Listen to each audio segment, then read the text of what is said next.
Welcome back everyone. आज के इस वीडियो में हम एपिसोड्स 8 के सारे डिटेल्स डिस्कस करेंगे जो हैलोवीन के लिए एक साथ रिलीज हुए थे। विची थीम्स और सुपरनैचुरल एलिमेंट्स के साथ कनेक्शन काफी क्लियर है। बहुत सारे ईस्टर एग्स और कैमियो अपीयरेंसेस भी हैं डिस्कस करने के लिए। हमने फाइनली टॉमी का ग्लिम्प्स देखा, लेकिन ये वैसे कैमियो नहीं था जो हम एक्सपेक्ट कर रहे थे। मैं इस वीडियो में ये भी बताऊंगा कि बिली और एगाथा की कहानी फिनाले के बाद कहां जा रही है। अगर आप इस चैनल पर नए हैं तो लेटेस्ट एपिसोड्स के लिए जरूर सब्सक्राइब करें। एपिसोड 8 का टाइटल है follow me my friend to glory, जो the ballad of the witches road की आखिरी लाइंस का रेफरेंस है, जिसे एगाथा ने ओरिजिनली बनाया था ताकि दूसरी विचेस से पावर साइफन कर सके। रोड खुद एक झूठ था, बिली ने अपना खुद का हेक्स बनाया था इसके आसपास। एपिसोड्स के टाइटल्स सभी उसी बैलेड के लाइंस से लिए गए हैं और इस एपिसोड में हम देखते हैं कि कैसे निकोलस स्क्रैच ने बैलेड को इंस्पायर किया जो आज हम देख रहे हैं। एपिसोड की शुरुआत होती है रियो डेथ से, जो एलिस के बॉडी को ट्रायल के बाद क्लेम कर लेती है। मुझे ये रिवील काफी अच्छा लगा जब दिखाया गया कि एलिस का स्पिरिट पहले अपने ओरिजिनल कपड़ों में दिखाई देता है, फिर उसका डेसिकेटेड कॉर्प्स हेक्स में नजर आता है, बेसिकली एक ऑल्टरनेट डिमेंशन रियलिटी का। रियो का अटायर इस एपिसोड में ज्यादा कॉमिक एक्यूरेट है, काफी कुछ कॉमिक्स में दिखाए गए डेथ जैसे। नेक्स्ट वीक का एपिसोड ये हिंट करता है कि रियो तब प्रेजेंट क्यों नहीं थी जब बिली अपनी पावर्स यूज कर रहा था। उस वक्त वह एलिस का बॉडी क्लेम कर रही थी, जो एक्सप्लेन करता है उसकी एब्सेंस। रियो का रीजनिंग इंटरेस्टिंग है। वह कैरेक्टर्स को बताती है कि उनका टाइम हो गया है। वह एलिस को रिएश्योर करती है कि उसने अपना पर्पस पूरा कर लिया है और अब उसका आगे बढ़ने का टाइम आ गया है। जो इंटरेस्टिंग चीज है वह ये कि एलिस इस बात से शॉक्ड नहीं होती कि रियो डेथ है, बस इतना कि वह मर चुकी है। वह एक ग्रीन मिस्ट वाले पोर्टल में एंटर करती है, जो रियो की identity as the original green witch को रीइंफोर्स करता है। ये साइकिल ऑफ लाइफ, डेथ और रीबर्थ को रिप्रेजेंट करता है। शो ने आफ्टर लाइफ का एक यूनिक स्पिन दिया है, जो मून नाइट से काफी डिफरेंट है। इंस्टेड ऑफ एक सिंगल आफ्टर लाइफ, रियो, एलिस और बाकी विचेस को उनके बिलीव्स के हिसाब से एक डिमेंशन में ले जाती है। ये वही जगह नहीं है जहां मार्क स्पेक्टर गया था, क्योंकि वो इजिप्शियन डुआर्ट था जो उसके खोंशू के कॉन्ट्रैक्ट से लिंक्ड था। Egyptian deity. रियो एक कॉस्मिक एंटिटी है जो अलग लेवल का पावर और ऑमनी प्रेजेंस होल्ड करती है। वह यूनिवर्स के हर कोने में सोल्स क्लेम कर रही होती है, हर इंसान को उनके बिलीव्स के हिसाब से आफ्टर लाइफ में ले जाती है। इसका मतलब ये है कि वह सभी सोल्स को एक जगह नहीं ले जा रही है, बल्कि हर इंसान के बिलीव्स के अकॉर्डिंग एडजस्ट करती है। ये दिखाता है कि वह हर जगह एक साथ एग्जिस्ट करती है। जो हम इस एपिसोड में देखते हैं वो सिर्फ उसके कॉन्शियसनेस का एक फ्रैगमेंट है, जिससे वह बिली और एगाथा के साथ इंटरैक्ट कर पाती है, जबकि उसका काम पूरे यूनिवर्स में चल रहा होता है। टाइटल सीन के बाद हम फिर से प्रेजेंट में आते हैं, जहां लिलिथ अपना ट्रायल फेस कर रही होती है और बिली और एगाथा अपने ट्रायल की तैयारी करते हैं। नोटिस करें कि बिली के हेक्स में जो ग्लोइंग ग्रीन रूट सिस्टम है वो रियो और डेथ और रीबर्थ के थीम्स को सिंबलाइज करता है। जब लिलिथ की मौत होती है तो आयरन मेडन का बैरियर वैनिश हो जाता है, लेकिन याद रखना जरूरी है कि बिली का हेक्स उसके खुद के अनकॉन्शियस रूल्स पर चलता है। वह कंट्रोल तो रखता है, लेकिन उसे पता नहीं होता कि कैसे फंक्शन कर रहा है, कुछ वेस्ट व्यू में स्कारलेट विच के हेक्स जैसा।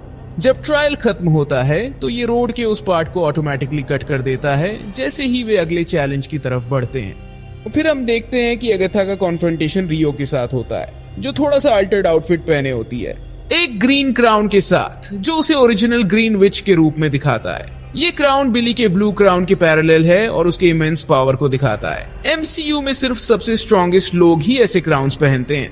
उनकी कॉन्वर्सेशन एगाथा की डील के बारे में होती है जो उसने रियो के साथ की थी, जहां एगाथा पावर चाह रही थी जबकि रियो बॉडीज कलेक्ट कर रही थी। एगाथा रियो को मैनिपुलेट करने की कोशिश करती है, कहती है कि उसका प्लान हमेशा से अपने कवन की सैक्रिफाइस करना था। पहले तो ये सच था, लेकिन एगाथा सच में विचेस, खासकर बिली को केयर करने लगी थी, जो उस और रियो के बीच टेंशन क्रिएट करता है।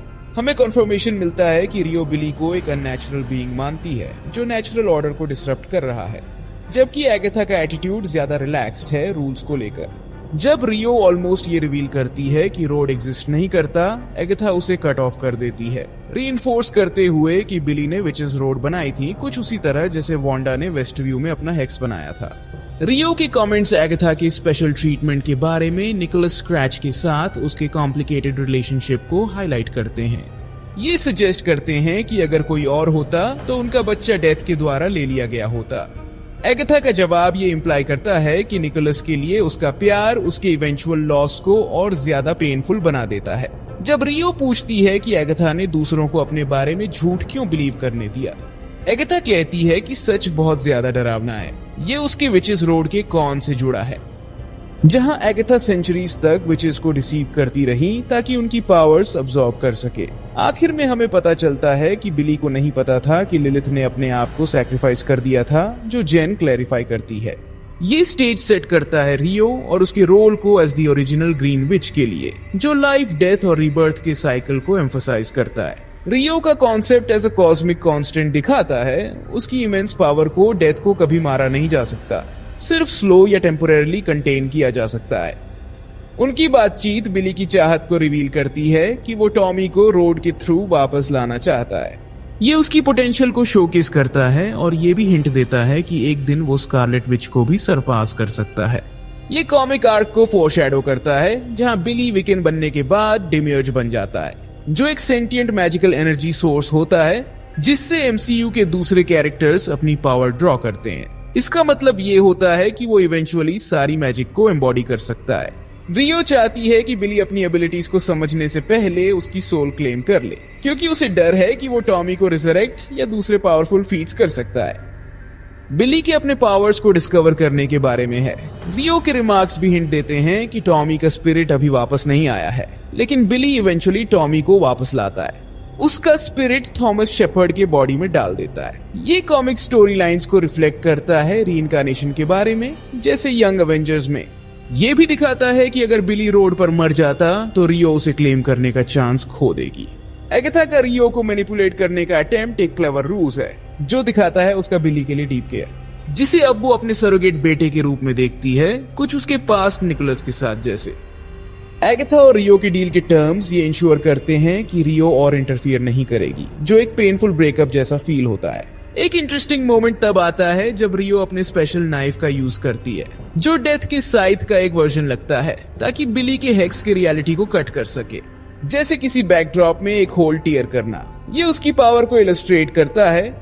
ये भी दिखाता है कि वो बिली के क्रिएशंस के दायरे में नहीं बंध रही है, वो अपनी मर्जी से रियलिटी को रीशेप कर सकती है। उसका प्लेफुल डिमीनर हेक्स में नेविगेट करते वक्त उसकी स्ट्रेंथ और कंट्रोल को अंडरस्कोर करता है। जब वो अपने स्टेप्स को रिट्रेस करते हैं तो वो शूज डिस्कवर करते हैं जो उन्होंने इनिशियली पीछे छोड़ दिए थे, और ये सेटअप करता है एंड में ट्विस्ट जब बिली ब्रॉन्ज शूज देखता है। एगाथा का सार्कास्टिक रिमार्क अबाउट ब्रॉन्जिंग उन शूज को यह हाईलाइट करता है कि बिली ने अपने माइंड से ये हेक्स अननोविंगली क्राफ्ट किया है। एगाथा की फ्रस्ट्रेशन बिली के ऊपर इस बात पर है कि वो अपने हेक्स के कंट्रोल को समझने में फेल हो रहा है, जो टेंशन क्रिएट करता है जब वो बिली के पोटेंशियल के रियलाइज होने का इंतजार करती है। बिली फ्रस्ट्रेटेड हो जाता है, रोड को इग्नोर करता है और अपने शूज वापस पहन लेता है, जो उन्हें फाइनल ट्रायल में प्रोपेल करता है। ये मिरर करता है पहले के मोमेंट जब उसने लिलिथ और जेन को वापस आने की इच्छा की थी, जो दिखाता है उसका control over reality with in the hex कुछ उसी तरह जैसे स्कारलेट विच ने वांडाविजन में अपने हेक्स को मैनिपुलेट किया था।